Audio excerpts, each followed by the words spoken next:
Hello everyone, welcome back. And yesterday I did an evaluation of this book and a couple others, and today I went to the library, which I recommend strongly for anybody who is either working on a query letter or who is intending to self-publish. Either one, going traditional or self-publishing, you should do the best you can to get things as correct as you can. So I went to the library. I generated a list of about 15 book titles of books that had sold well in young adult science fiction for 2024. This would be what you want to do for comparables to be current. And so of those, there were 11 titles that I was looking at because I wasn't interested in the series for Star Wars. And there were about 4 or 5 in my list. So this is the title they did have in the library. And this is Iron Widow by, I'm going to murder his name. Let me show you his name. Ziranjay Zhao, my guess. Apologize if I've gotten it wrong. So yesterday we looked at the cover. As you can tell, this cover is red, and it has a little blurb at the top, which a lot of traditionally published books do, which is from another author. You can't read it entirely because the library sticker covers it. But it says A Primal Scream of a Book, and it's by the author of Etherbound. I haven't read Etherbound either. You can see the spine is centered. The type is centered on the spine. On the back, you have another author making a comment for the blurb. Now, I kind of prefer to know something about the story, but blurbs are also popular from other authors. And there is the price tag. This is $21.99 in Canada and $18 in the United States. So $22 and $18 under fiction. So now we're going to look at the book. So most hardcover books will have end paper, which is what this blank is.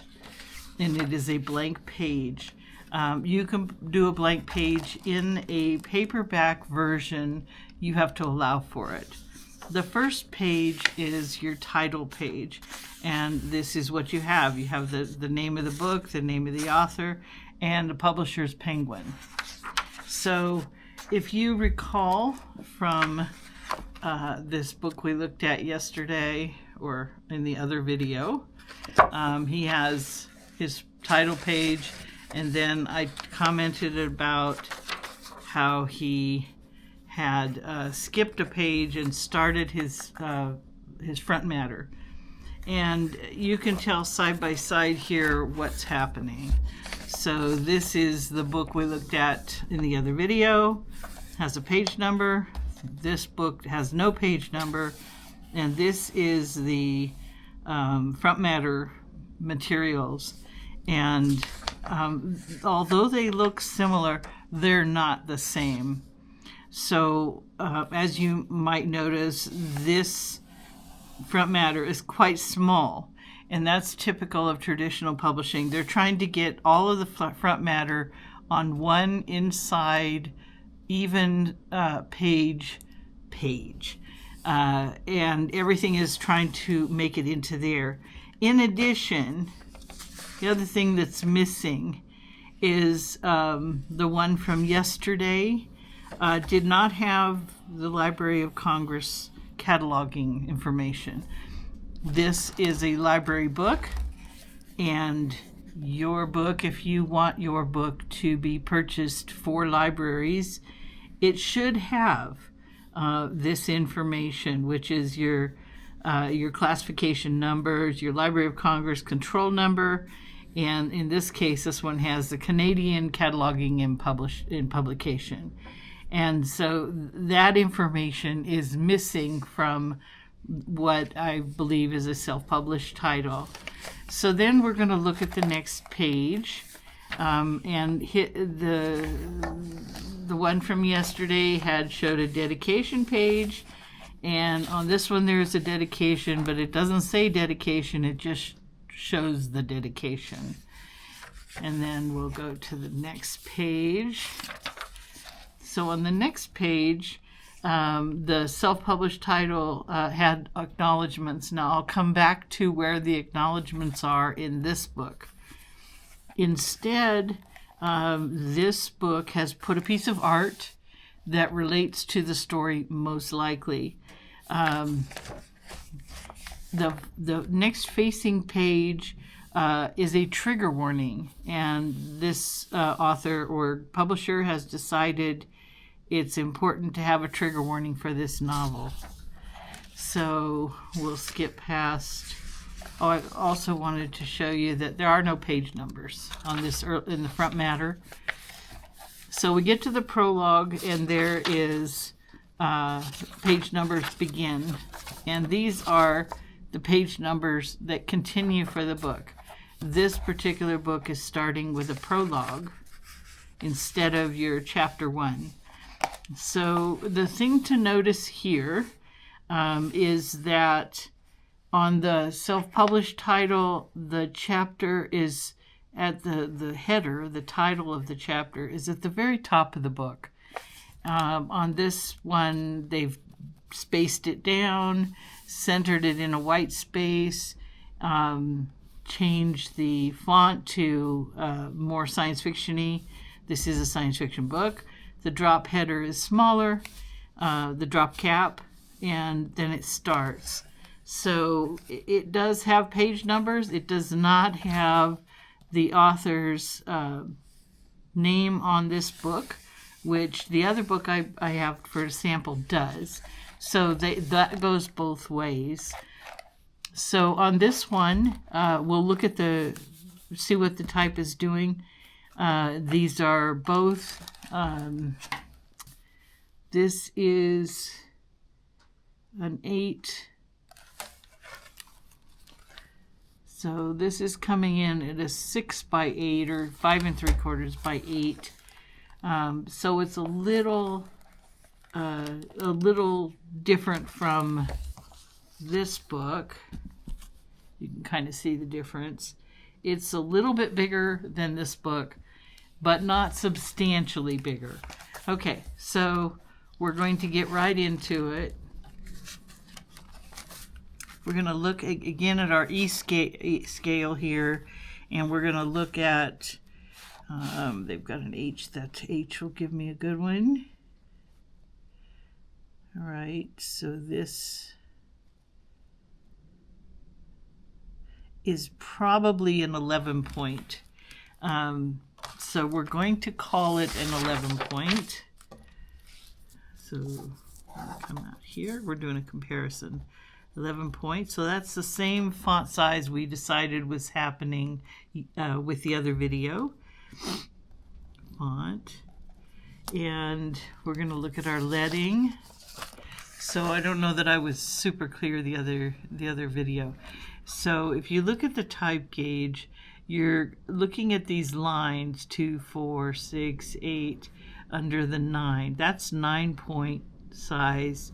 So a 9-point leading would be 1, 2, 3.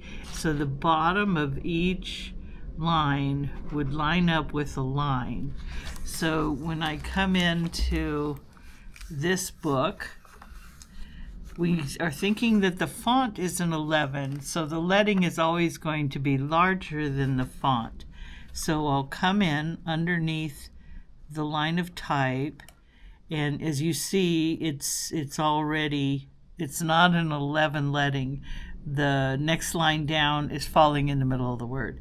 So if I go to a 12, and I start there, it's better, but it's still not right. 13, and it's still creeping, and 15, 15 looks when it looks good, but when you get down into here, you can see where it's off. So it's probably a 14 leading. And what I'm doing here is looking at every second one.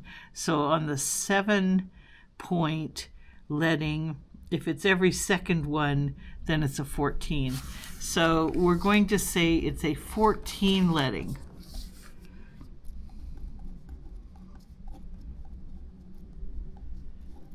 So this is our first difference between the two books, is that I'm gaining 2 points of leading per line, which leading is the distance between each line. So that means that your type is tighter. You're going to get more words per page, which we'll follow through with here.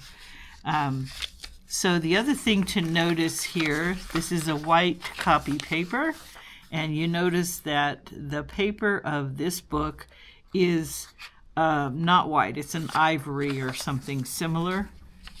But the ivory is going to be easier for you to read, which is library quality, and it's easier on the eye to look at. The contrast is not as great, therefore it's better for reading.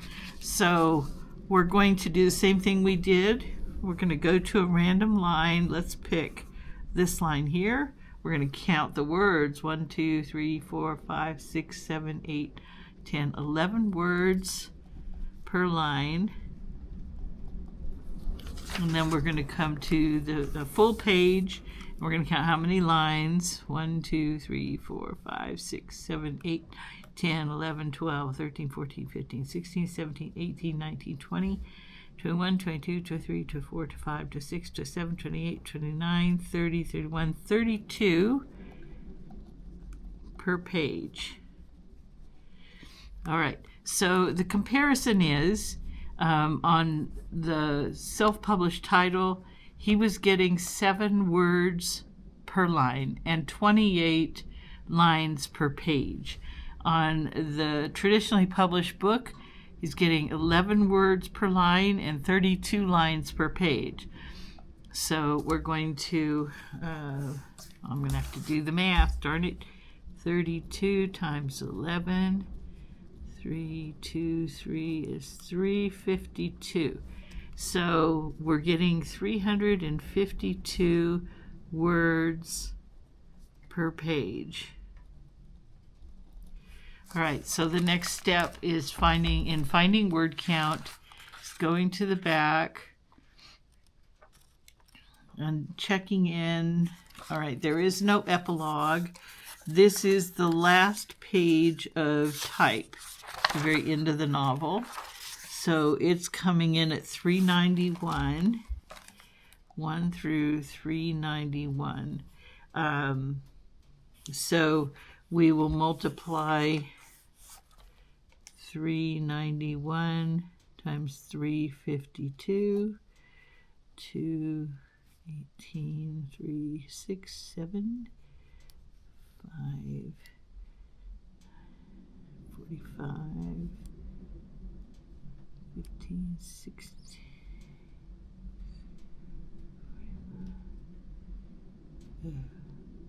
15, 16, 19, and this is 3, 7,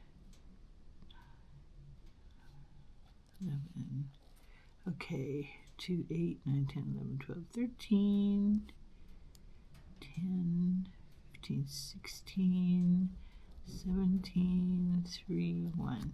Okay, so our estimated word count is 137, 632. All right, so his was 116,032 estimate, and Zhao's book is 137,632, which is 20,000 words thicker. But if you look This one is considerably fatter. It comes in 500 and some pages to the 300 and some pages here. So this book is a better deal than this one for the reader. So the next thing we're going to look at is you notice they have acknowledgments in the back of this book, whereas the self-published had it in the front.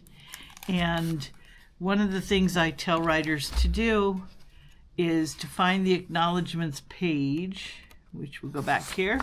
In this acknowledgement, he thanks his editor and his test readers and his wife. Okay, that's perfectly fine. In the traditionally published book here,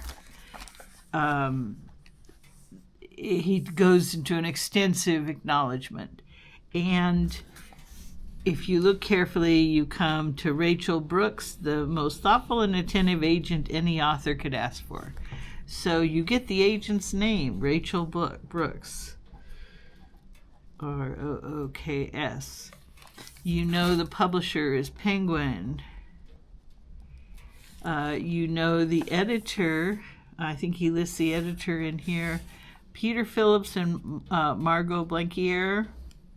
So he lists the editors here, the copy editor, the publicist, the proofreader, and others that were important. He lists the Canadian Council for the Arts that had offered him a grant. And he talks about Pitch Wars 2018, which apparently is when this book emerged from. He talks about his beta readers, those who suffered through reading the early versions of the novel. So he's quite extensive in documenting some of his process. So for a new author, this is invaluable information. It gives you an overview of a recent, this published, let's take a quick look here. We've got the publishing date is in so the text copyright was 2021, but it probably published later than that. And again, this popped up under 2024 books that are selling well. So they're saying it published by Penguin Teen in 2021. So that's 3 years old at this point when this book did well in sales. So for a new writer, this is going to give you invaluable and fairly recent information about this budding new author's this is his first book, getting out there into the world. And those are critical details that most writers want to know when they're really new. And so I hope you saw, I'll show one more thing here. So here is The Collapsing Empire by John Scalzi, who is very well known at this point for writing The Old Man's War. This is a science fiction novel, and it's not young adult. And I picked it up at the same time, but I wanted to show you the similarities. Okay, so on this one, we'll talk a little bit about this. Again, your title page. On the inside is the listing of other books by John Scalzi, of which there are several here. I mean, there's probably 10, 12 books here, 13. Then he has the real formal title page. And again, it's showing the publisher. And again, you have the same kind of information that is shrunk down so it all fits on the back side of your title page. And this is your front matter information. And on this book, he says our books may be purchased in promotional education and business.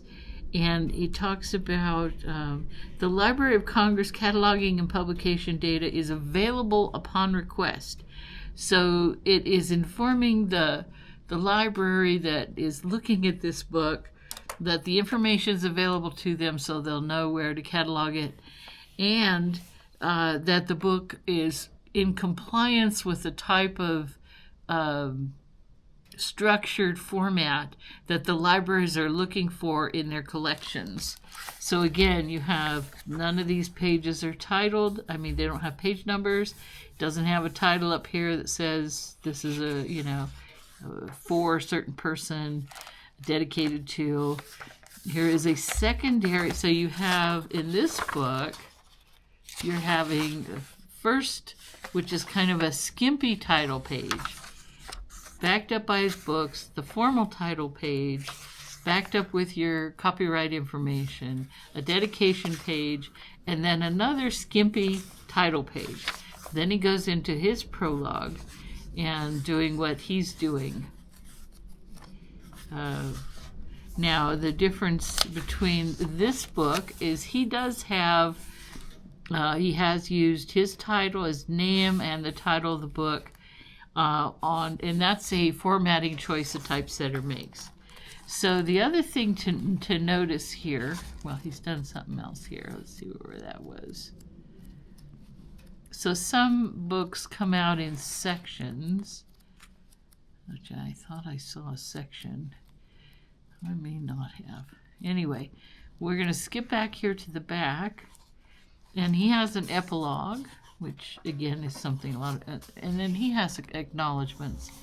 Again, he talks about his editors, Patrick Nielsen Hayden, who's very well known, and he talks about checking in. So he talks about his writing experience with his publishing house, and he also identifies his agent, Ethan Ellenberg.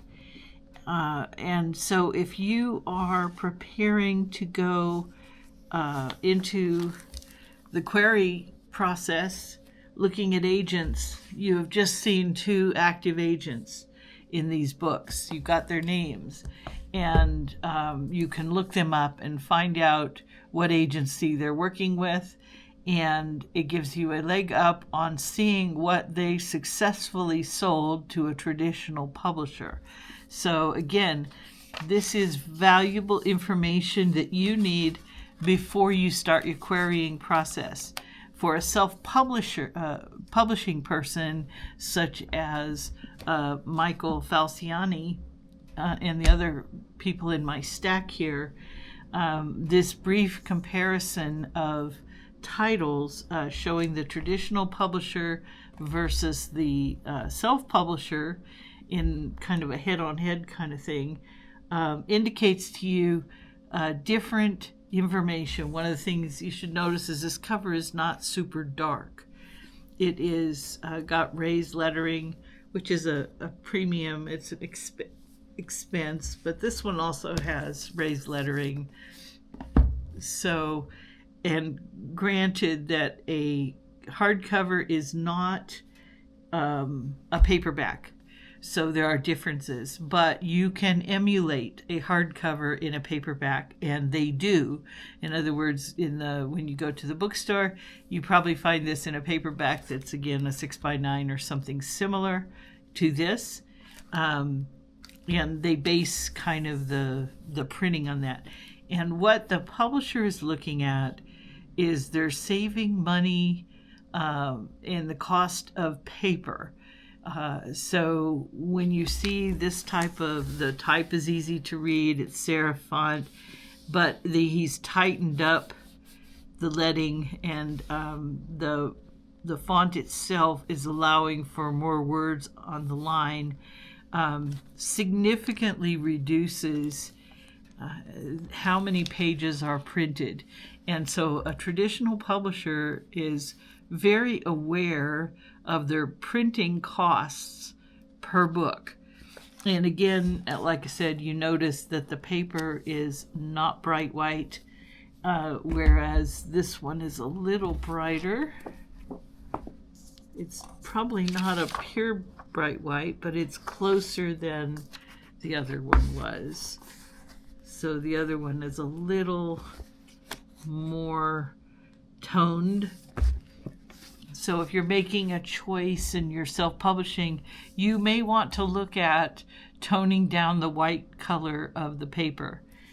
So that's it for this one, and I'll get back and talk to you more about publishing things in another video. Bye.